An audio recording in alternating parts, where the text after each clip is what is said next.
I never imagined that on the morning of my 68th birthday, my only daughter would drag me off my own front porch like a heavy bag of trash. One second, I was sitting in my wicker chair holding a mug of black coffee, watching the robins gather on the lawn.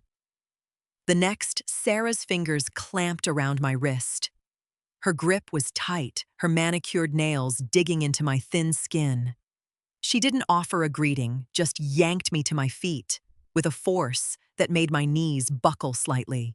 "Sarah, what on earth are you doing?" I asked, stumbling, as she pulled me down the wooden steps. "There's no time for questions, Mom. You need to go right now," she snapped, not looking back. Her voice sounded strained, entirely devoid of the warmth a daughter should carry. Before I could regain my balance or pull away, she steered me toward a dark sedan idling at the curb. The rear door was already open. A man sat in the driver's seat, his face shadowed, staring straight ahead. I tried to plant my feet on the concrete driveway, but Sarah shoved me hard into the back seat. I landed awkwardly against the leather upholstery, my coffee spilling across my favorite knit sweater. She leaned down her face, inches from mine, stripped of any affection. Then she looked past me to the driver. "Take her far away. This will be her last party." The heavy door slammed shut, sealing me inside. The locks engaged with a sharp click. I pressed my palms against the tinted glass, watching Sarah march back up my driveway, pulling out her phone without a single backward glance. The sedan shifted into gear and pulled away from the curb. I wiped the spilled coffee from my hands, forcing my breathing to slow. I looked up into the rearview mirror, intending to demand answers, but the words died in my throat when I finally saw the driver's eyes. The man behind the wheel kept his gaze fixed on the road, but his hands gripped the leather steering wheel so tightly his knuckles turned white. He looked older, his jawline heavier, but I knew those dark, watchful eyes. "Ben," I murmured. He flinched his shoulders, dropping a fraction of an inch before he glanced up at the mirror. "Hello, Mrs. Kathleen," he replied softly. Ben lived 3 houses down from us 20 years ago. He was a quiet, scrawny teenager whose parents were rarely home.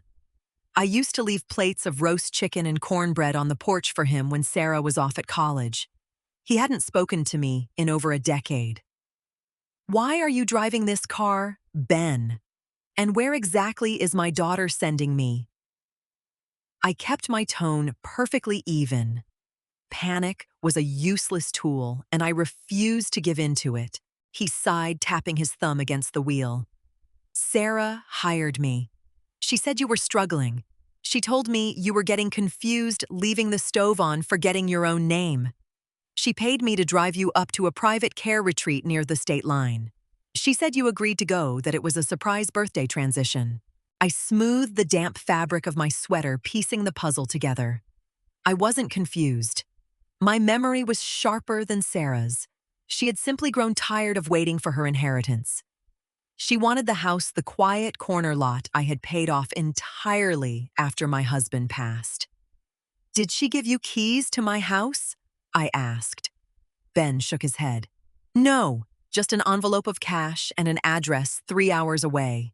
Sarah thought I was out of the way. She assumed I would sit quietly in this car, accept my fate at some remote facility, and let her take over my life. She always underestimated my resolve." I reached for my purse, double-checking that my wallet was still inside. "Ben, I need you to pull over," I instructed. Ben slowed the sedan, pulling into the empty parking lot of a quiet strip mall. He shifted the car into park and finally turned around to face me. He looked ashamed, realizing the woman sitting behind him was completely lucid, clear-eyed, and far from helpless. "I didn't know," he whispered. "She made it sound like you needed help, that she was doing a loving thing. You needed the money, and she offered it. I understand." I responded calmly. I didn't blame him. Sarah had a talent for spinning ugly things until they looked beautiful. "But I am not going to any retreat, Ben. I am going to take back what belongs to me." "Do you want me to take you back home right now? Confront her." he asked, reaching for the gear shift. No, I stopped him. Barging in and yelling would achieve nothing. Sarah would just lie, twist the narrative, and bring her husband David into the argument. I refused to stand in my own living room and fight for the right to exist. I needed to cut the strings she was pulling. Take me to the First National Bank on Elm Street. I directed, pulling a compact mirror from my purse to check my hair. And Ben, keep the money she gave you. You'll earn it by driving me around today. He nodded, a faint smile touching his lips. Yes, ma'am. As the car merged back onto the main road, I mentally calculated my assets. For years, I had allowed Sarah to remain as a joint authorized user on my primary checking account, a convenience for emergencies. I also paid her cell phone bill and her car insurance out of habit, lingering remnants of motherly duty. That duty ended the moment she shoved me into this car. The real party was just getting started. The bank was quiet, the air conditioning a sharp contrast to the warm morning sun outside. Ben waited by the entrance while I walked up to the teller's desk. I asked for the branch manager, a polite young man named Thomas, who recognized me immediately. Mrs. Kathleen, happy birthday, he greeted cheerfully. How can I help you today? I need to make some immediate changes to my accounts, Thomas. I informed him, taking a seat at his desk. I want Sarah's name removed from my primary checking and savings. Actually, close them both and transfer the entire balance into a new individual account under my name only. No authorized users. Thomas typed briskly, his eyes occasionally flicking up to my calm expression.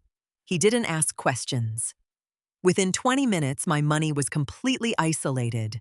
The funds Sarah likely intended to drain to renovate my house were now untouchable. Next, I canceled the automatic drafts tied to my old account. The cell phone plan, the streaming services, the car insurance she drove around with all halted. Finally, I requested access to my safe deposit box. Inside rested the original deed to my house, a velvet pouch containing my grandmother's jewelry and a spare set of house keys. I placed the documents and the jewelry into my large leather handbag. I closed the empty metal box and handed the key back to Thomas. All set, Mrs. Kathleen. He confirmed, handing me a stack of new debit cards and withdrawal slips. I thanked him and walked back out to the lobby. My heart beat with a steady, powerful rhythm. I wasn't crying. I felt lighter than I had in years. I stepped out into the sunlight where Ben was waiting by the car. Where to next? He asked, opening the door for me. Now we go back to my neighborhood, but park down the street. I want to see what she's doing. Ben parked the sedan beneath the shade of a large oak tree 3 houses away from my property. From here, we had a clear view of my front porch and the driveway. My husband's old truck was gone, sold years ago, but in its place sat David's shiny silver SUV. The trunk was wide open. I rolled down the window, watching quietly. Sarah and David walked out of my front door laughing. David carried a heavy black garbage bag, tossing it carelessly into the back of his vehicle. Sarah followed, carrying the vintage quilt I usually kept draped over the living room sofa. She threw it into the dirt by the garage without a second glance. They're throwing your things away, Ben observed, his voice thick with disbelief. They're clearing space. I corrected, watching David haul a box of my kitchenware out to the curb. They think I'm 3 hours away, locked in a room. They want the house empty so they can do whatever they please. I felt no urge to march down the sidewalk and scream. Anger is a fire that burns the person holding it. Instead, I sat in the comfortable leather seat and watched them sweat in the afternoon sun. I knew Sarah's habits. She despised physical labor and possessed a short attention span. By noon, she would be tired, hungry, and demanding a nice lunch. Sure enough, an hour later, David wiped his forehead, slammed the trunk shut, and hopped into the driver's seat. Sarah locked my front door using the spare key I foolishly gave her last Christmas and climbed into the passenger side. They drove off heading toward the commercial district for lunch. "All right, Ben," I murmured, pulling my spare set of house keys from my purse. "They've left. Drive me up to the driveway. I have a phone call to make." The house felt different when I stepped inside. The air was stale, the living room half empty. Boxes of my books were stacked haphazardly by the door.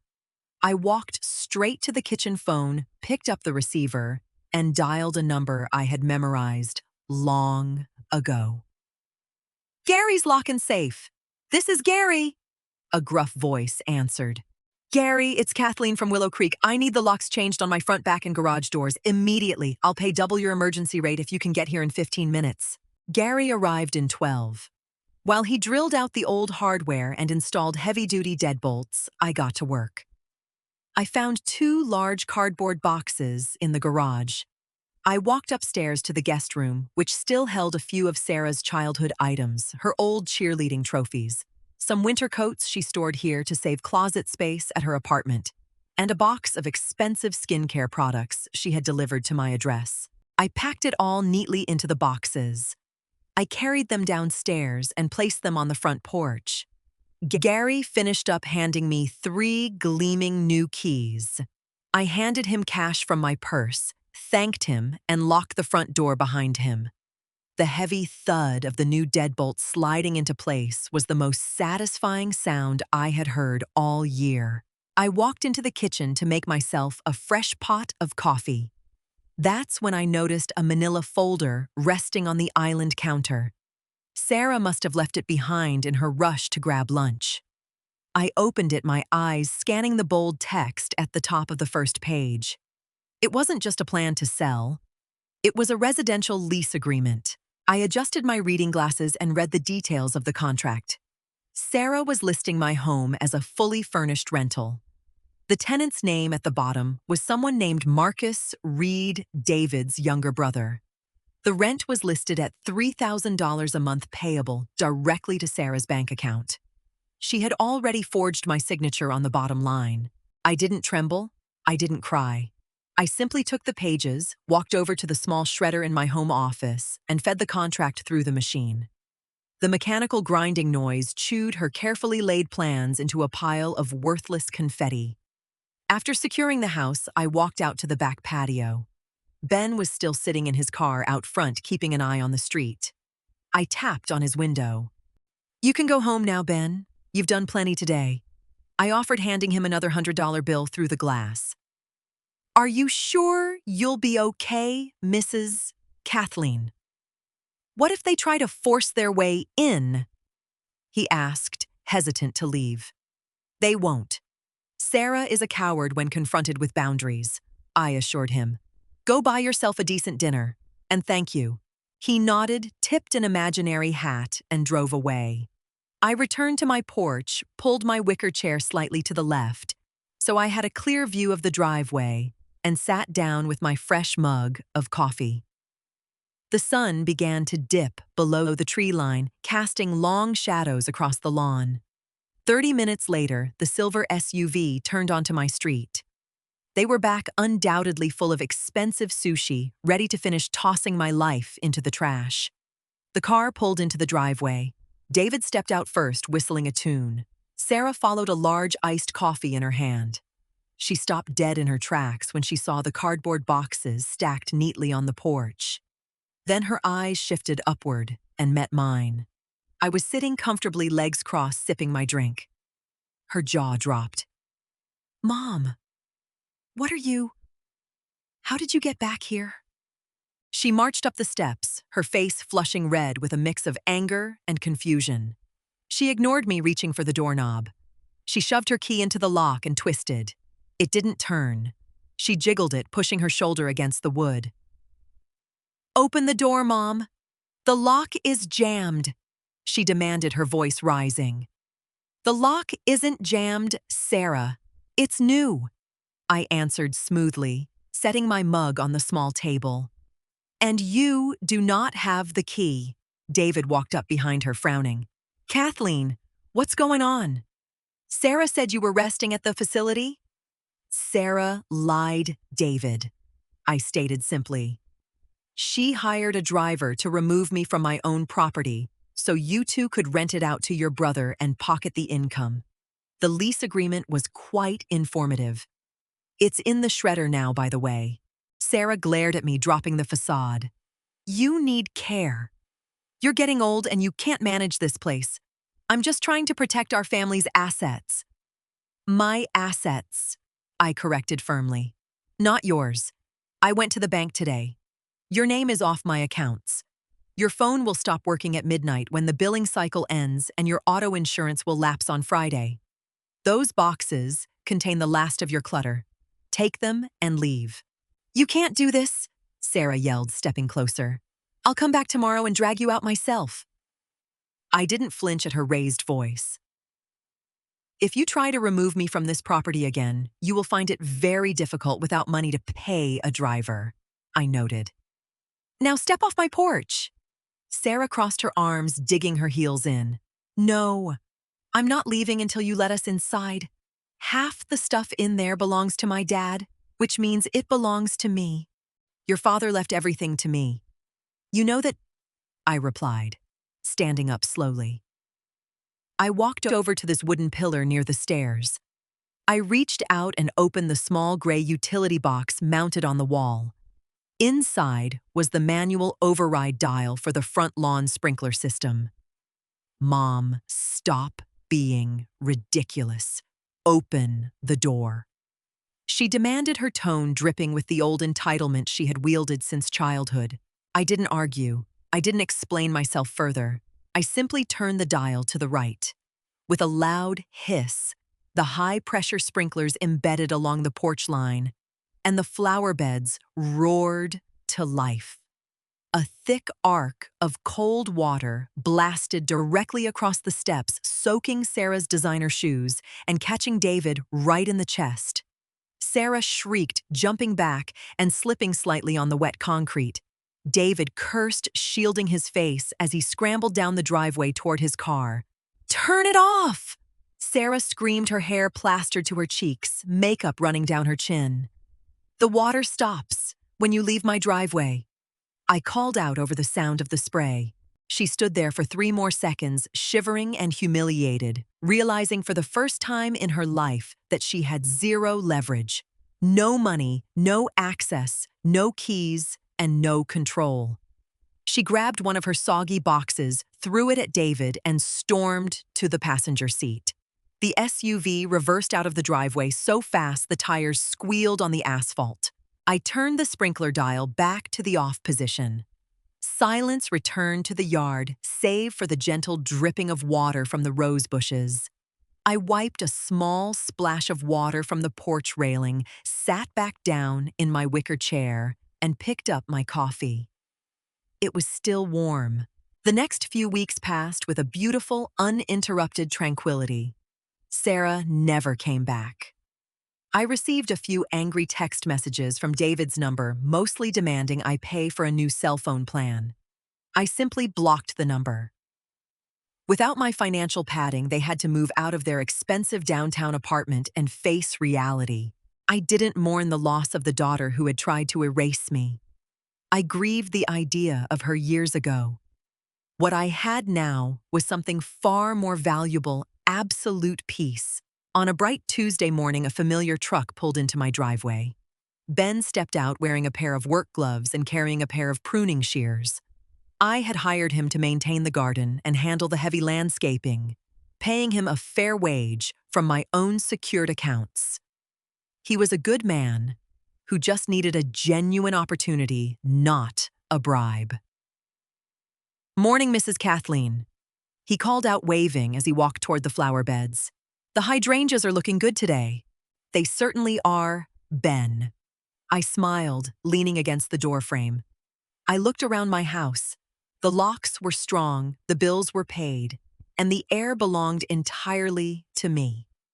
I had celebrated my 68th birthday by taking my life back simply by refusing to hand over the keys. No arguments, No grand, dramatic speeches, just a locked door and a woman who finally remembered her own strength. If this experience taught me anything, it's that the hardest boundaries we ever have to draw are often with the people we love the most. For decades, we condition ourselves to believe that being a good parent or a good person means endless sacrifice and second chances. But love shouldn't cost you your dignity, your peace of mind, or your home. You don't always need to argue, yell, or exhaust yourself trying to explain your worth to people who are committed to misunderstanding you. Sometimes, the most powerful and liberating thing you can do is simply change the locks, cut the financial strings, and quietly take your life back. Your peace is yours to protect. If my story resonated with you, or if you've ever had to make a difficult choice to protect your own boundaries and peace, I'd love for you to join our community. Please hit that subscribe button.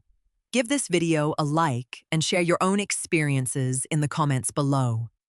Let's keep sharing stories of resilience and quiet strength, because no one should ever feel alone when standing up for themselves. Thank you for listening, and I'll see you in the next video.